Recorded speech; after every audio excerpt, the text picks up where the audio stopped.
La Bible en un an. Exode chapitre 35, verset 10 à Exode chapitre 36. Psaume 34, 1 à 10. Proverbe 9, 7 à 8. Lecture du 13 février.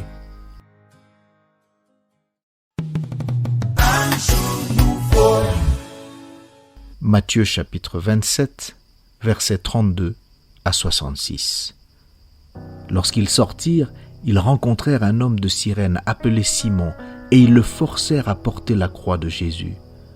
Arrivés au lieu nommé Golgotha, ce qui signifie lieu du crâne, ils lui donnèrent à boire du vin mêlé de fiel.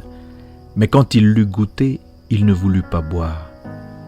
Après l'avoir crucifié, ils se partagèrent ses vêtements en tirant au sort, afin que s'accomplisse ce qui avait été annoncé par le prophète. Ils se sont partagés mes vêtements, et ils ont tiré au sort ma tunique. Puis ils s'assirent et le regardèrent. Pour indiquer le sujet de sa condamnation, on écrivit au-dessus de sa tête « Celui-ci est Jésus, le roi des Juifs ».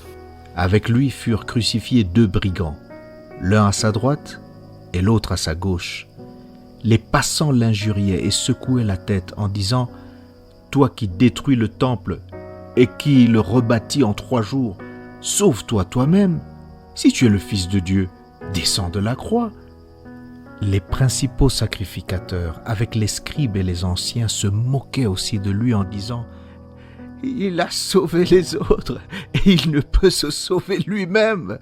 S'il est roi d'Israël, qu'il descende de la croix et nous croirons en lui. Il s'est confié en Dieu, que Dieu le délivre maintenant, s'il l'aime, car il a dit « Je suis fils de Dieu ». Les brigands, crucifiés avec lui, l'insultaient de la même manière. Depuis la 6e heure jusqu'à la 9e, il y eut des ténèbres sur toute la terre. Et vers la 9e heure, Jésus s'écria d'une voix forte « Eli, Eli, lama sabachthani » c'est-à-dire « Mon Dieu, pourquoi m'as-tu abandonné ?»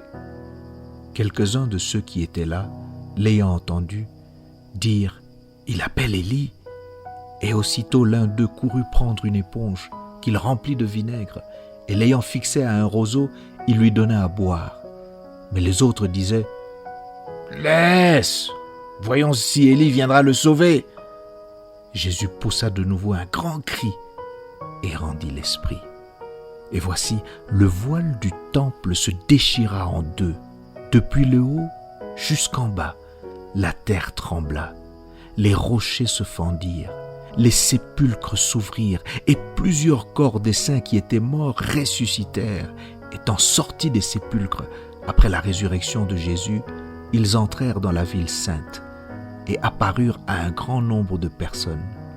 Le centenier et ceux qui étaient avec lui pour garder Jésus, ayant vu le tremblement de terre et ceux qui venaient d'arriver, furent saisis d'une grande frayeur et dirent « Assurément, cet homme était fils de Dieu !» Il y avait là plusieurs femmes qui regardaient de loin, qui avaient accompagné Jésus depuis la Galilée pour le servir. Parmi elles était Marie de Magdala, Marie mère de Jacques et de Joseph, et la mère des fils de Zébédée. Le soir étant venu, arriva un homme riche d'Arimathée, nommé Joseph, lequel était aussi disciple de Jésus.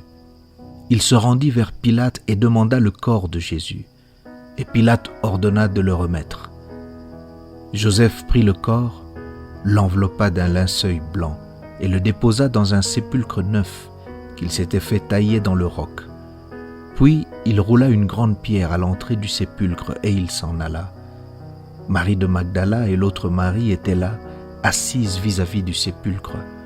Le lendemain, qui était le jour après la préparation, les principaux sacrificateurs et les pharisiens allèrent ensemble auprès de Pilate et dirent « Seigneur, nous nous souvenons que cet imposteur a dit, quand il vivait encore, « Après 3 jours, je ressusciterai. » Ordonne donc que le sépulcre soit gardé jusqu'au 3e jour, afin que ses disciples ne viennent pas dérober le corps, et dire au peuple « Il est ressuscité des morts ».